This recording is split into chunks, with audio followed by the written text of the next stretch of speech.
There is a painting that has been lying to your face for over 100 years, and it was painted by a dying man. In 1882, Édouard Manet could barely stand. He had terminal syphilis. The pain was so severe that for the first time in his entire career, he had to sit down to paint. All his life he had worked standing in front of the canvas. It was his posture, his way of facing the work. To sit down was to surrender, and Manet surrendered to no one. But his body no longer obeyed him. Even so, instead of resting, he chose to begin the most complex and ambitious work of his entire life. As if he knew it was his last. As if he wanted to prove something definitive before fading away. At first glance, the painting is just a barmaid behind a counter. But hidden inside is a mistake so strange that when critics saw it, they mocked him in public. They said a dying man didn't even know how to paint a mirror anymore. They were wrong. And in the next few minutes, you are going to see exactly where the trick is. You will understand why this painting is considered one of the most intellectually complex in all of Western art. And once you see it, you won't be able to unsee it. Look at the scene carefully. A young woman named Suzanne stands behind a marble bar. In front of her, bottles of liquor, a bowl of oranges, 2 roses placed in a glass. Behind her, a massive mirror reflects the entire hall of the Folies-Bergere, the most dazzling nightclub in all of Paris. Everything seems normal until you look closely at the mirror, because what is reflected there cannot be happening in front of you. We are going to solve that. But first, you need to understand exactly where you, the viewer, are standing, because Manet put you there on purpose. And to understand it, you need to know what kind of place the Folies-Bergere was, what kind of city Paris was, and what kind of man Manet was. The Folies-Bergere wasn't just any bar. It had opened its doors in 1869, just 13 years before Manet painted this canvas. And from day one, it was something Paris had never seen. A space where all layers of society mixed under the same roof, without asking for permission. Aristocrats sitting next to workers, bourgeois women mere meters away from known prostitutes, artists, journalists, English tourists, soldiers in uniform, all coexisting in the same controlled chaos of music, smoke, and liquor. And at the center of it all, electric light. In 1882, electricity was not something you took for granted. It was a novelty that stopped you in your tracks. The Folies was one of the first public spaces in Paris to install it, and the effect was almost supernatural. The lamps didn't flicker like candles or give off smoke like gas. They just shone, cold, constant, perfect. Manet was fascinated. He spent years going to the Folies, not as a customer, but as an observer, sketching on napkins, memorizing faces, postures, reflections. He had a method. First live the place, then paint it from the inside. But when the time came to create the definitive painting, he didn't do it at the Folies. He built an exact replica of the bar inside his own studio. He transported the marble, the bottles, the mirrors, and he hired a real barmaid from the Folies, a young woman named Suzanne, to come and pose just as she did every night at work. Nothing in this painting is there by accident. But before talking about the mirror, you need to understand who Manet really was. Because this is not the painting of an artist at his peak. It is the painting of a man whose own world rejected him for decades, and who refused to change. Manet was not an impressionist. That is the first thing you need to know. Monet, Renoir, Pissarro, Degas, that group did call themselves impressionists. Manet was never officially part of the movement. He wanted to be accepted by the Paris Salon, the official institution that decided what was art and what wasn't. He wanted to win from within the system, not destroy it. The problem is that his work was too honest for the system. In 1863, he painted Olympia, a naked woman lying on a bed, looking the viewer straight in the eye, shameless. No mythological pose to justify it. She was obviously a prostitute, and she looked at you, the viewer, as if to say, "We both know exactly what is going on here." The scandal was monumental. Critics called it obscene. vulgar, an insult to art. A caricature from the era depicted her as a gorilla. Manet received threats. The painting had to be hung so high up in the salon room that it could barely be seen, to prevent anyone from physically attacking it. That was in 1863. 19 years later, sick and exhausted, Manet returned to paint exactly the same theme. A woman trapped between serving and being bought. A man watching her. An exchange that everyone pretends not to see. Except this time, he wrapped it in the most sophisticated mirror he had ever painted. Look at her closely. Suzanne is not smiling. She doesn't look directly at you. Her gaze falls right behind your shoulder, as if she is here and somewhere else at the same time. Art historian Albert Boehm described this as a transitional expression. Suzanne holds the professional mask of calmly serving, while something private and personal escapes through her eyes without her being able to stop it. She is present, and she is absent at the same time. And if you look at her hands, there is a detail that in 1882 was impossible to ignore for any Parisian looking at this painting. She is not wearing gloves.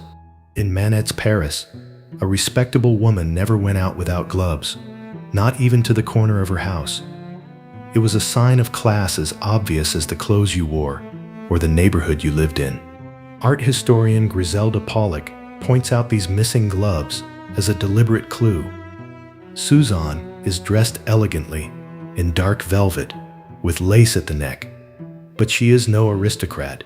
She occupies a new and ambiguous space that French society in 1882 still didn't know how to name. That of working women serving men who did have money. And at the Folies-Bergere, everyone knew the open secret about the barmaids. Historian T.J. Clark said it bluntly. Suzanne is, at once, a salesperson and a commodity, something to be bought along with a drink. The establishment knew it, the clients knew it, and Suzanne knew it too.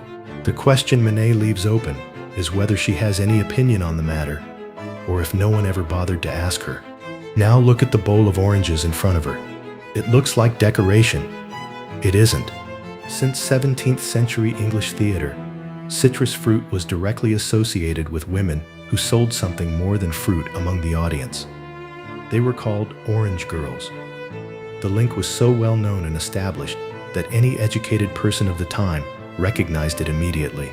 And in 17th century Dutch painting, ripe or cut fruit carried an additional meaning, that of decaying morality, of virtue that no longer exists.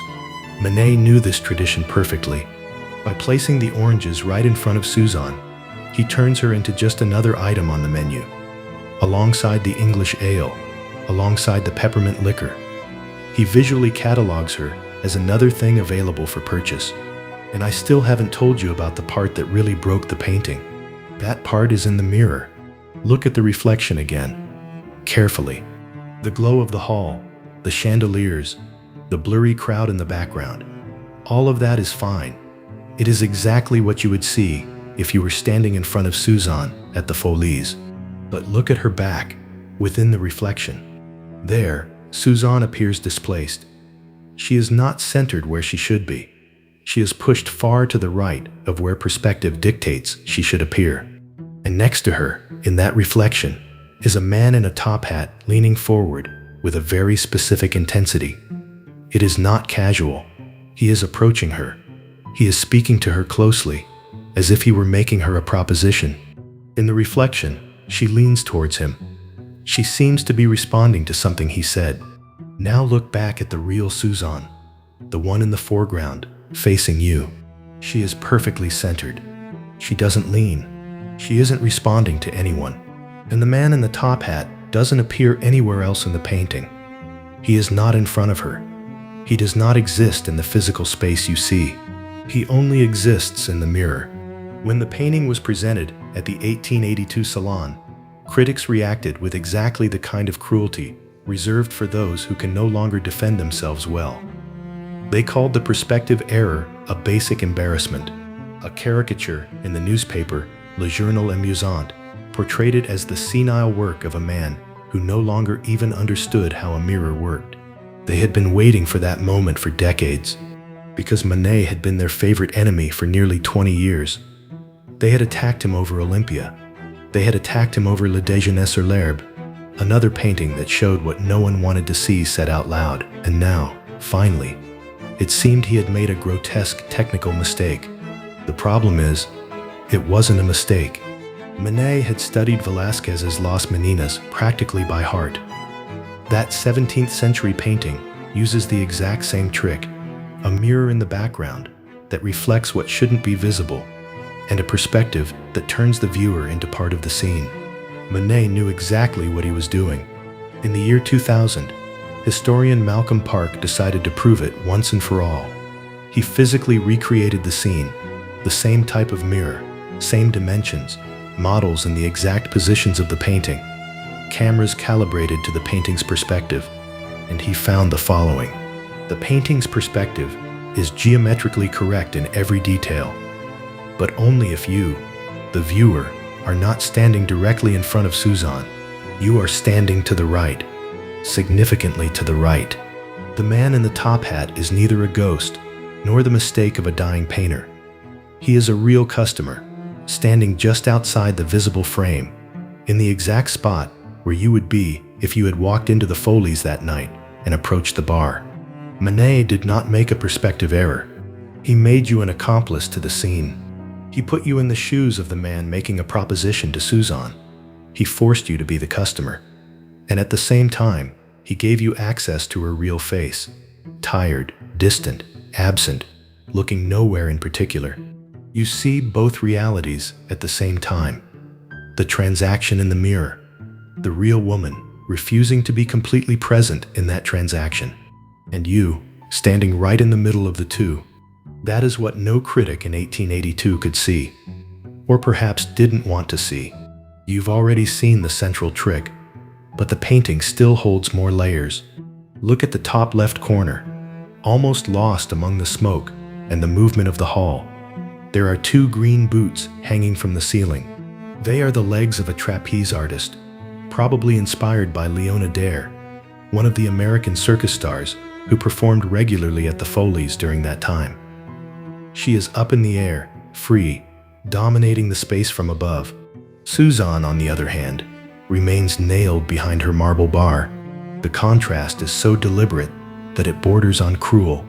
Now look more closely at the bottles. The beer has a red triangle on the label. It is Bass Pale Ale, imported from England. In 1882, that wasn't a decorative detail or a random choice. France had emerged humiliated from the Franco-Prussian War barely a decade earlier. The loss of Alsace and Lorraine was still an open wound in French national pride.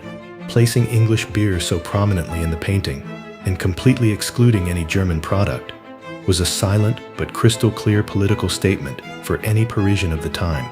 Manet was taking sides inside a still life, and the two roses in the glass next to the oranges aren't there for decoration either. In the pictorial tradition of the vanitas, a genre that the great Dutch masters developed over centuries, cut flowers and mirrors held a precise meaning: beauty that is already dying, time that is running out, life slipping away without you being able to stop it. Manet, who knew exactly how much time he had left, took those centuries-old symbols and transplanted them into a modern nightclub full of electric light and champagne. Everything in this painting shines, and everything is about to disappear. Manet himself knew it, and that turns every bottle, every flower, every glimmer in the mirror into something far beyond a bar scene. It is a painting about what is seen and what is hidden, about what shines on the outside and what fades on the inside, about a woman who is present in body and absent in spirit, and about a painter who in his final months of life decided to put all of that onto a single 2-meter wide canvas. A year after finishing this painting, Manet died. He was 51 years old. This was his last great act as a painter, the final testament of a man who spent his entire career being attacked, ridiculed, and misunderstood by the very establishment he wanted to conquer, and who left behind the most intellectually sophisticated work of his entire life. The same critics who mocked his broken mirror had to retract their words decades later, when historians proved that the mistake was theirs, not Manet's. Griselda Pollock called it one of the canonical images in the entire history of modern art. She is right. Manet painted a lie to tell you a truth, a mirror that refuses to reflect reality, and a woman who refuses to let herself be fully known. Now you know how to see what almost no one sees when looking at this painting: the impossible reflection, the geometry that makes you an accomplice, the woman trapped between two worlds, the hidden message in a bowl of oranges, the silent mourning of a man who knew he was dying and painted cut flowers in front of a mirror. The next time you see a bar at the Folies-Bergere, you won't just see a barmaid, you will see a woman forced to smile while the world decides who she is. And that story is not the only one. There was another woman, centuries earlier, who was also forced to play a role she didn't choose. She was also forced to smile when she didn't want to. She too slowly disappeared behind the mask others forced upon her. And when she finally took off that mask, they killed her. Her name was Isabella de Medici, and what happened to her is even darker than any secret hidden in a mirror. I'll see you in that video.